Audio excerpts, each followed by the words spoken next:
ఈ మధ్య మనము చాలా నెగిటివ్కి సంబంధించిన వార్తలు ఎక్కువగా వింటున్నాం. నేను భవిష్యవాణి చెప్పినట్టుగానే క్రూరమైనటువంటి చర్యలు ఎక్కువైపోతాయి. అదేవిధంగా క్రైమ్ రేటు పెరిగిపోతుంది. ప్రతి ఒక్కరి మనుషుల లోపల కూడా జాలి, దయ, కరుణ అనేటివి కేవలము కమర్షియల్ ఆస్పెక్ట్స్గా మాత్రమే ఉంటాయి తప్ప అవి ప్రపంచానికి ఉపయోగపడే విధంగా ఉండవు. అంటే ఎవరికైనా సేవ చేస్తున్నామంటే ఒకళ్ళకి చీర ఇచ్చారు అనుకుందాం, ఒకళ్ళకి భోజనం పెట్టారు అనుకుందాం. భోజనం పెట్టి ఒక సెల్ఫీ దిగి లైకుల కోసం అని చెప్పి పెట్టుకోవడం అనమాట. అంటే వాస్తవంగా పూర్వకాలంలో చెప్పారు, చేసిన దానము, చేసిన మంచి కుడి చేతితో చేసిన పని ఎడమ చేతి కూడా తెలియదు అని చెప్పి చెప్పారు. అలాంటిది నీకు ఉపయోగపడుతుంది. ఎందుకోసమంటే భగవద్గీతలో కృష్ణుడు కూడా కర్మణ్యేవాధికారస్తే మా ఫలేషు కదాచన అన్నాడు. కర్మం చెయ్యి, ఫలితం మాత్రం ఆశించవు. ఫలితాన్ని ఆశిస్తూ కర్మ చేసేవనుకో అది అధోమైనటువంటి పని ఉంటుంది. సో నేను కూడా చాలా పనులు చేస్తాను, కానీ నేను ఎవరికి కూడా చెప్పుకోను, అవసరమే లేదు. అట్లాగే మీరు కూడా ఏదైనా మంచి పని చేయండి, కానీ ఎవరికి చెప్పకండి. ఈ నెగిటివ్ థాట్స్ ఎలా మనం దూరం చేయాలి, ఈ ప్రపంచంలో శాంతిని ఎలా నెలకొల్పాలి, దీనికి మనం చేయవలసింది ఏంటి? ప్రతి ప్రదేశంలో ప్రతి చోట కూడా క్రైమ్ రేటు విపరీతంగా పెరిగిపోతుంది. ముఖ్యంగా సైబర్ క్రైమ్. నేను భవిష్యత్ తరాలకు కూడా చెప్తున్నాను. ఇప్పుడు ఎవరైతే కనుక 10th క్లాస్ ఇంటర్మీడియట్ చదువుతున్నారో, అంటే 7th క్లాస్ నుంచి ఇంటర్మీడియట్ వరకు ఎవరైతే ఉన్నారో వాళ్ళకి నేను ఇచ్చే గైడ్ లైన్స్, వాళ్ళ పేరెంట్స్ కానీ మీ పిల్లలకి సైబర్ క్రైమ్స్ మీద ట్రైన్ చేయించండి ఇప్పటి నుంచే. ఫ్యూచర్లో వాళ్ళు సైబర్ క్రైమ్ కాప్స్ అవుతారు. ఫ్యూచర్లో మొత్తం కూడా సైబర్ క్రైమ్ అనే దానికి ఒక ప్రత్యేకమైనటువంటి చట్టము ఐక్యరాజ్య సమితి తీసుకొని వస్తుంది. ఇంకొక 5 ఏళ్ల తర్వాత ఆ చట్టం వచ్చేస్తుంది. అంటే ఈ ఇంటర్నెట్ ద్వారా ఏంటంటే ప్రపంచం లోపల ఎక్కడి నుంచి ఎక్కడైనా సరే మొబైల్స్ని హ్యాక్ చేసేసి వాళ్ళ డబ్బులు లాగేస్తున్నారు. సో ఇవి చట్ట పరిధిలో, దేశ పరిధిలో ఉన్నప్పుడు ఏం జరుగుతుందనంటే ఆ దొంగల్ని పట్టుకోలేకపోతున్నారు. ఇప్పుడు ఉదాహరణకి ఎక్కడో బ్రెజిల్ నుంచి మీ మొబైల్ని హ్యాక్ చేయవచ్చు, అది మీకు తెలియదు. మీ ఇంటర్నెట్ ద్వారా మీ యొక్క అకౌంట్ని హ్యాక్ చేయవచ్చు. సో ఆ బ్రెజిల్కి మీరు ఏం చేస్తారు, హ్యాక్ అయిపోయిన తర్వాత ఏడుస్తారు, దగ్గరలో ఉన్న పోలీస్ స్టేషన్కి వెళ్తారు, కంప్లైంట్ చేస్తారు. వాళ్ళు ఏమంటారంటే మాకు సంబంధం లేదు, మీరు సైబర్ క్రైమ్కి వెళ్ళి పోలీస్ స్టేషన్లో కంప్లైంట్ చేయాలంటారు. సో సైబర్ వాళ్ళకి కంప్లైంట్ చేస్తే వాళ్ళు ఏమంటారంటే దీనికి టైం పడుతుంది, ఇప్పుడు ఇండియన్ గవర్నమెంట్ అంబాసీని అప్రూవల్ అవ్వాలి అంటే ఇక్కడ పోలీసులే వెళ్ళారనమాట. ఇక్కడ పోలీసులు ఇండియన్ అంబాసీకి అప్లై చేసుకొని ఇక్కడ నుంచి బ్రెజిల్ వెళ్ళి బ్రెజిల్ పోలీసుని అక్కడ పర్మిషన్ తీసుకొని అక్కడ వాడు ఎంక్వైరీ చేసుకొని రావాలి. ఈ లోపల పుణ్యకాలం కాస్త పూర్తయిపోతుంది, వాడు ఇంకా కొంతమందిని దోచుకుంటాడు. సో ఇలా సైబర్ క్రైమ్ జరగకుండా ఉండడానికి ఐక్యరాజ్య సమితి ఒక చట్టం తీసుకొస్తుంది. ఆల్రెడీ నేను అమెరికాలకు సంబంధించినటువంటి కొంతమంది గవర్నర్స్ తోటి ఈ విషయాలు చర్చించినప్పుడు వాడు అన్నారు, గురుగారు జరుగుతుంది, మేము ఆ చట్టాన్ని ప్రతిపాదన చేయడానికి తీసుకొస్తున్నాము. మొత్తం సమస్తమైన ప్రపంచానికి ఒకే చట్టం, అంటే ప్రతి చోట ప్రతి స్టేట్లోనూ ఇది ఒక కౌన్సిల్ ఉంటుంది. ఆ స్టేట్లో కౌన్సిల్కి వెళ్ళిపోయి కంప్లైంట్ చేస్తే ఇమ్మీడియట్లీ యాక్షన్ ఉంటుంది. అది ఇంటర్నెట్ ద్వారానే యాక్షన్ ఉంటుంది. వాళ్ళు ఎక్కడున్నారో వాళ్ళ IP అడ్రస్ పట్టుకొని వితిన్ 48 అవర్స్లో వాళ్ళని పట్టుకుంటారు. సో దీనికి వాళ్ళకి చాలా పెద్ద టీం కావాలి. బట్ భవిష్యత్తులో మీ పిల్లల్ని ఈ యొక్క professional ethical cyber security hackers కిందకి చేయడానికి ప్రయత్నం చేయండి. సరే, ఇది ఒక నేను కెరీర్ ఆస్పెక్ట్స్లో చెప్పాను. ఇంకా నెక్స్ట్ ఏంటంటే మొన్న ఒక వార్త చూశానండి, నాకు చాలా మనసుకు బాధ అనిపించింది. నేను అమ్మవారికి వెంటనే ప్రార్థన చేశాను, కానీ మనం ఏం చేయలేము. ఏం చేయలేము అంటే అర్థం ఏంటంటే ఇది చట్టం చేయవలసిన పని. నాకు తెలిసి ఇమ్మీడియట్లీ అక్కడ జడ్జి గారు స్పందించి శీఘ్ర ప్రతిపాదకన వాడికి అప్పుడే కనుక శిక్ష వేస్తే, 2-3 రోజుల్లోనే శిక్ష వేస్తే అసలు అట్లాంటి నేరం చేయడానికి కూడా ఎవరికి ఆలోచన రాకూడదు. పూర్వకాలము రఘుమహారాజు యొక్క ఆస్థానంలో ఇలాంటి సంఘటన జరిగినప్పుడు ప్రజలందరి ముందు రఘుమహారాజు యొక్క ఆస్థానంలో శిక్షలు అలాగే పడేటివాట. ఇలాంటి నేరం చేసినటువంటి వాడిని తక్షణం అక్కడదక్కడనే, ఎందుకోసమంటే అక్కడ నేరం నిరూపణ జరిగిపోయింది కాబట్టి దీనికి ఇంకా వేరే ఇక్కడ ఆస్కారాలు లేవు కాబట్టి తక్షణం ప్రజలందరి ముందు ఉరివేశారట. ఇప్పుడు ఆ కాలంలో. మరి ఈ కాలంలో ఇది ఎందుకు సాధ్యం కావట్లేదు అనేది చట్టానికి సంబంధించి న్యాయమూర్తుల యొక్క విచక్షణకు నేను వదిలేస్తున్నాను. అది కాకుండా సౌదీ అరబ్ కంట్రీస్లో కూడా స్త్రీల మీద ఎవరైతే కనుక ఇలాంటివి, అది కాకుండా పసికందుల మీద చేసినటువంటివి, విచక్షణ ఉన్నటువంటి స్త్రీల మీద చేస్తే అది ఎంతవరకు అనేది చట్టం దాని పరిధులు ఉన్నాయి. కానీ ముక్కు పచ్చలారని చిన్న చిన్న పిల్లల మీద కూడా అఘాయిత్యాలు చేసినప్పుడు ఈ చట్టం ఎందుకు ఊరుకుంటుందో తెలియట్లేదు. కానీ దీని మీద ప్రతిస్పందించడానికి కూడా ప్రజలు ఎట్లా అంటే బోర్డులు పట్టుకొని వెళ్ళిపోతున్నారే తప్ప, ఇప్పుడు స్త్రీ సంఘాలు ఉన్నాయి, అందుకు మహిళా చట్టం లోపల ఉన్నటువంటి మహిళా ఆఫీసర్లు ఉన్నారు, ఎందుకు వీళ్ళందరూ ఒక దగ్గర ఉండి చట్టానికి ఎందుకు వీళ్ళు ప్రతిపాదన చేయరు నాకు తెలియట్లేదు. బట్ ఎవరి పని వారు సరిగ్గా చేస్తే ఈ ప్రపంచంలో ఇట్లాంటివి జరగవు. ఇంకొకటి కూడా తల్లిదండ్రులకు కూడా చెప్పేది ఏంటంటే, నాకు చాలా కేసులు కూడా వచ్చాయి. బికాస్ మీకు కొన్ని విషయాలు తెలియవండి. నాకు ఒక యుఎస్ నుంచి ఒక క్లయింట్, ఒక చెల్లెలు, ఒక తల్లి నాకు ఫోన్ చేసింది. మా అమ్మాయికి ఎందుకో బాగా లేదండి, ఆమె చాలా మానసికంగా బాధపడుతుంది అని చెప్పేసి ఒక తల్లి ఫోన్ చేసింది.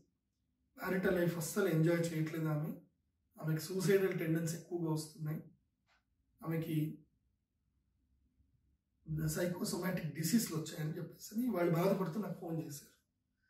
నేను యోగా థెరపిస్ట్ కాబట్టి సరే నేను కేసు హ్యాండిల్ చేస్తానని చెప్పేసి అన్నాను. బట్ నేను ఆస్ట్రాలజికల్ ఆస్పెక్ట్స్లో వెరిఫై చేస్తాను.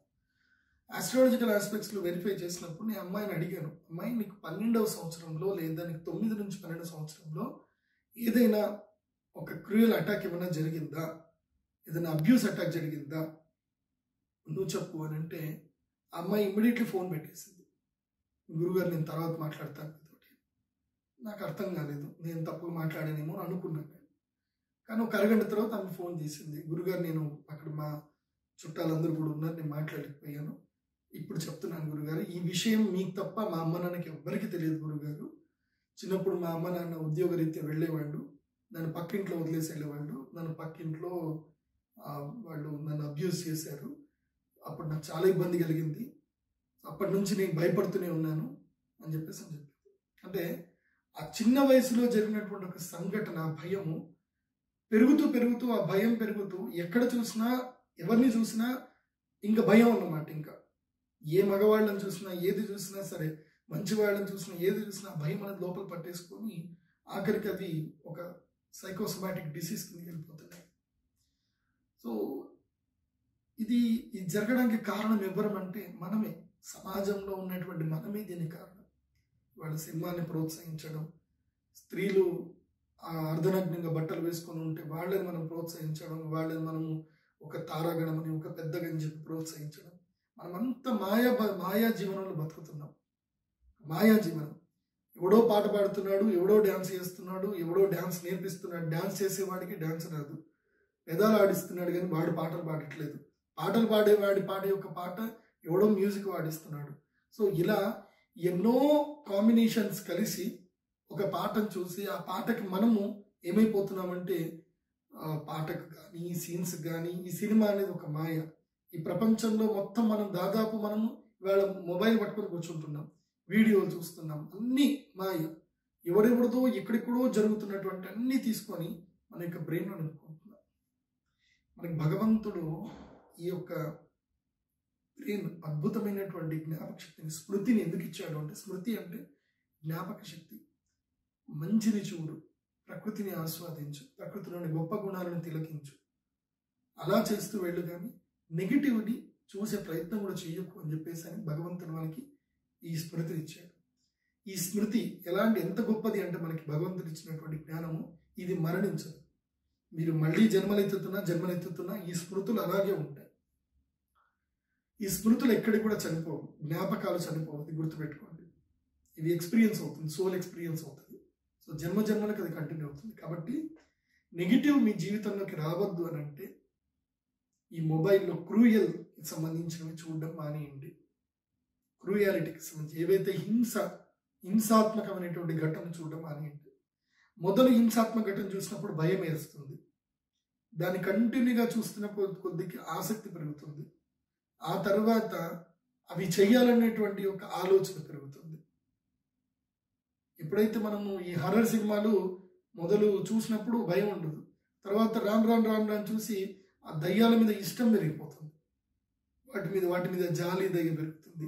ఎందుకోసమంటే వాళ్ళు అలా క్రియేట్ చేస్తారు. అవి దయ్యాలు ఎందుకు మారాయి అని అంటే ఏదో ఒక తప్పు జరిగింది కాబట్టి అవి దయ్యాలుగా మారాయి. సో మన జీవితంలో మనకి ఏదైనా ఎవడన్నా మనకు ద్రోహం చేశాడు అనుకో, నేను చచ్చి దయ్యం అవుతారా, నిన్ను చంపేస్తా, నిన్ను ఇది చేస్తా అని అక్కడి నుంచి నీ సంకల్పం తయారవుతుంది. అంటే ఎక్కడికించి ఆ నెగిటివ్ థాట్ చూడడం వల్ల నీ లోపల ఒక సంకల్ప శక్తి పెరుగుతుంది. అంటే ఆ సంకల్పం ఏది అంటే పాజిటివ్ కాదు, నెగిటివ్ కిందకి సంకల్పం పెరుగుతుంది. అండ్ మన శరీరము, మన యొక్క మనస్సుకు ఒక గొప్ప గుణం ఏంటంటే యద్భావం తద్భవతి అని కృష్ణుడు చెప్పాడు.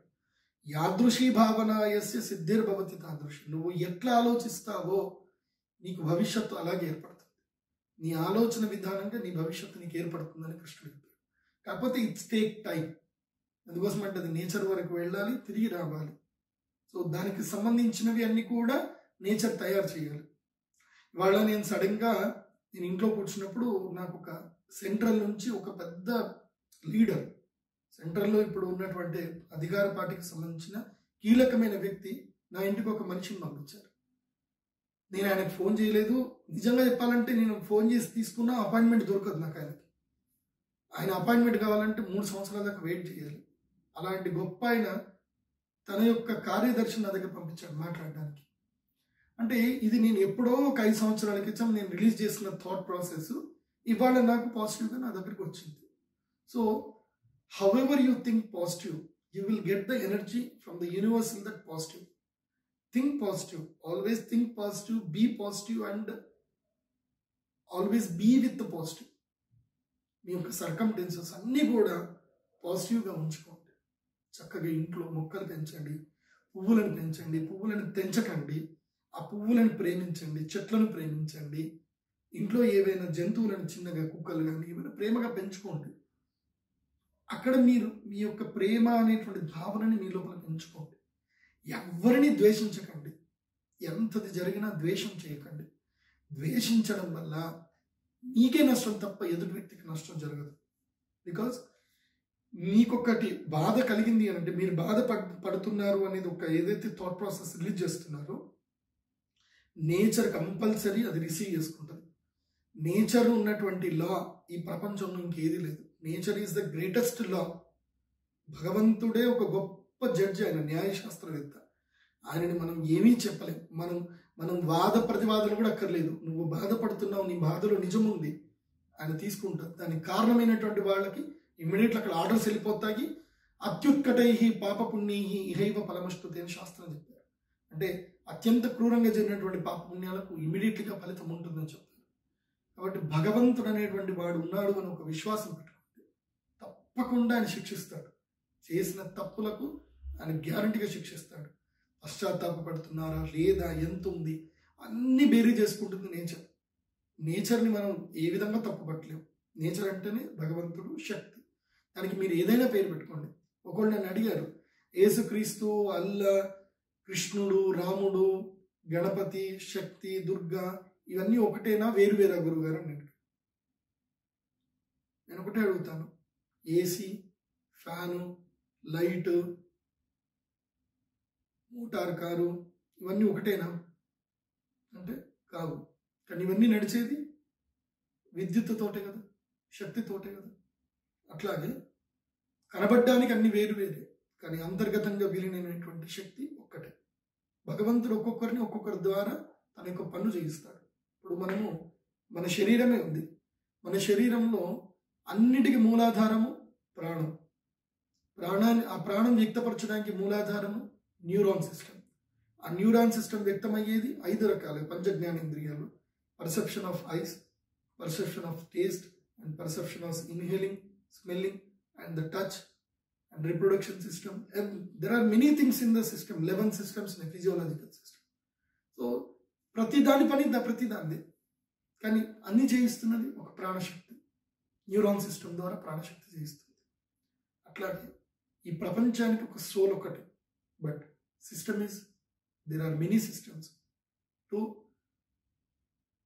Establish this universal, to maintain this universe. ఈ యూనివర్సల్ మొత్తం కూడా రన్ చేయడానికి భగవంతుడు తన శక్తిని వివిధ రూపాల్లో కలిగిస్తుంటాడు. ఇవాళ నా ద్వారా ప్రేరణ చేయించి భగవంతుడు మీకు ఈ పాజిటివ్ ఎనర్జీని, పాజిటివ్ థాట్స్ని భగవంతుడు మీకు చెప్పిస్తున్నాడు.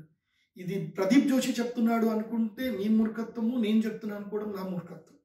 ఇది భగవంతుని యొక్క ప్రేరణ ద్వారా నా గొంతు అనేటువంటి మీడియం ద్వారా చెప్పిస్తున్నాడు అనుకుంటే అది సిద్ధి. లేకపోతే మూర్ఖత్వం.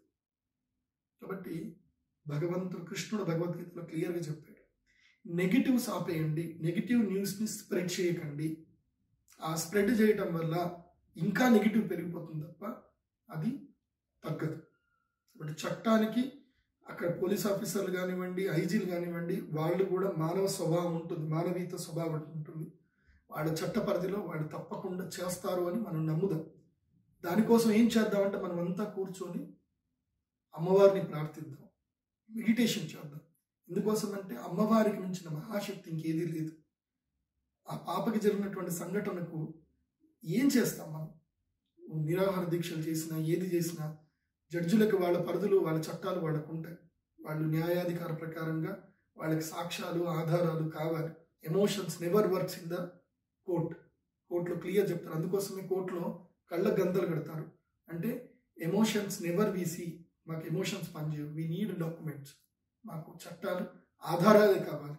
అందుకోసం వాళ్ళు నల్ల కోట్లు వేసుకుంటారు. నల్ల కోట్లు అంటే దయ, దాక్షిణ్యము, కరుణ, జాలి ఏవి కూడా ఉండవు. ఆ నల్ల కోటుకి అదే అన్నిటినీ మేము యాక్సెప్ట్ చేస్తాం. నల్ల కోట్ మీద మీరు బ్లూ రంగు వేయండి, రెడ్ కలర్ వేయండి, ఏ కలర్ వేయండి, అది లోపలికి వెళ్ళిపోతుంది. అందుకోసమే ఆ న్యాయం చట్టం అనేది అట్లా రూపొందించబడింది. తప్పకుండా నేరం చేసినటువంటి వారికి శిక్ష పడాలి అని మనము నేచర్ని కోరుకోవడమే తప్ప మనం చేయవలసింది ఏమీ లేదు. కాబట్టి పాజిటివ్ ఎనర్జీని క్రియేట్ చేయండి, అమ్మవారిని ప్రార్థన చేయండి, మెడిటేషన్ చేయండి. ఇలాంటివి ఇక్కడ కూడా జరగకూడదు. అమ్మా జగదంబ ఎక్కడున్నా స్త్రీమూర్తులందరినీ కాపాడమ్మా, చంటి పిల్లల్ని కాపాడమ్మా అని చెప్పి అమ్మవారిని మనం ప్రార్థిస్తూ పాజిటివ్ ఎనర్జీని పంపించడమే తప్ప మనం ఏమీ చేయలేం. ఇదే మనం చేయవలసిన పని. ఇంకొకటి ఏంటంటే, ఈ మొబైల్స్ ద్వారా నెగిటివ్ సందేశాన్ని ఫార్వర్డ్ చేయకండి. అండ్ మీరు ఫార్వర్డ్ చేస్తే అది ఇంకా మీరు నెగిటివ్ని స్ప్రెడ్ చేసినట్లే. చట్టాలు పోలీసులు కూడా అదే చెప్తున్నారు, మీరు నెగిటివ్ వార్తల్ని ఎక్కువగా స్ప్రెడ్ చేయకండి చెప్తున్నారు. నెగిటివ్ వార్తల్ని స్ప్రెడ్ చేయకండి. తప్పకుండా చట్టం తన పని తాను తప్పకుండా చేస్తుంది. ఎందుకోసం అంటే నేను చాలా స్వచ్ఛమైనటువంటి న్యాయం కోసం ప్రాణాన్ని అర్పించేటువంటి పోలీస్ ఆఫీసర్ని చూశాను. నేను అలాంటి పోలీస్ ఆఫీసర్స్ ఉన్నారు. తప్పకుండా వాళ్ళ చట్ట పరిధిలో వాళ్ళు ఇలాంటి వాళ్ళకి శిక్ష వేస్తారు. అండ్ కేసీఆర్ గారు కూడా ఆయన మామూలు వ్యక్తి కాదు. ఆయన మహాభారతం చదివారు, ఆయన అర్థశాస్త్రం చదివారు, ఆయన అద్భుతమైనటువంటి జ్ఞానశాస్త్రవేత్త. ఆయన ఎలా చేయాలో అలా చేస్తారు. దుష్టుని ఎలా శిక్షించాలో ఆయన తప్పకుండా చట్ట పరిధిలో శిక్షిస్తారు. అందుకోసమంటే ఈ ప్రజాస్వామ్యం ఎట్లా ఉంది అని అంటే, మనం మంచి చేస్తున్నా చెడునే చూపిస్తారు, చెడు చేస్తున్నా మంచి కిందకి తీసుకుంటారు. ప్రజాస్వామ్యంలో ప్రజల్ని సంతోష పెట్టడం అనేది చాలా కష్టమైనటువంటి పని. ఆ చాకచక్యత గౌరవనీయులు కేసీఆర్ గారికి ఉంది. అదేవిధంగా గౌరవనీయులు ముఖ్యమంత్రి అయినటువంటి జగన్మోహన్ రెడ్డి గారికి కూడా ఉంది. సో వీరిద్దరు కూడా, అలాగే నరేంద్ర మోడీ గారికి కూడా ఉంది. తప్పకుండా వీళ్ళు ఈ నెగిటివ్ చేసినటువంటి వారిని శిక్షిస్తారని చెప్పి, తొందరగా వాళ్ళకి శిక్షణ పడేటట్టుగా వాళ్ళ చట్ట పరిధిలో వాళ్ళు చూస్తారని చెప్పి ఆశిస్తూ, సర్వే జన సుఖినో భవంతు. Be positive and spread positive. మంచిని పంచండి, మంచిని పెంచండి, చెడును తుంచండి, చెడును అస్సలు పంచకండి. సర్వే జన సుఖినో భవంతు. నమస్కారం. సదాచార, సంస్కృతి, సాంప్రదాయాలను, ఆధ్యాత్మిక ప్రవచనాలను, గురువుల బోధనలను సమాజానికి అందించే సదుద్దేశంతో స్థాపించబడిన సంస్కృతి ఛానల్ను సబ్స్క్రైబ్ చేసి ఆదరిస్తారని ఆశిస్తూ మీ తేజస్వి.